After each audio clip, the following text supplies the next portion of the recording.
I told my dad when I was 13 years old, I said, I want to do country music. And my dad was like, what? Like, because I grew up, so backstory, my dad is a pastor. Yep.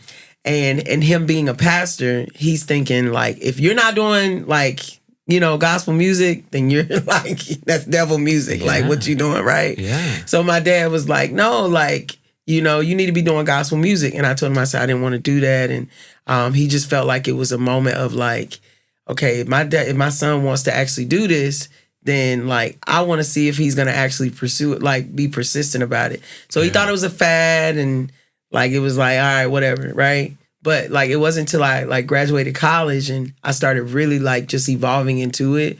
And he was just like, okay, my son really wants to do this. Did you study music in college? I didn't because my dad was like, just go to school and figure something out, like instead of, music, because he's been in the business. My dad was like also like signed as well as an artist with his quartet group. Oh, wow. And so he's seen the business side. And so he just didn't want me to be a part of that. Yeah. He wanted me to kind of just be like, be a kid or just be like, an adult, like a regular adult, get a 9-to-5. But I felt like to me that was like not my life. Yeah. But also you shouldn't even introduce me to music. You know what I'm saying? Like you should have just been like, no, we're not gonna have no music in the house.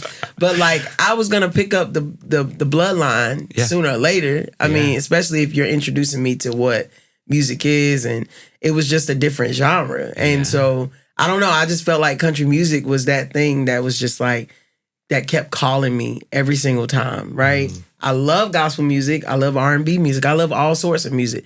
But country was one of those genres where it was just like, it kept calling me every single time. So wow, that's profound. I know. Yeah.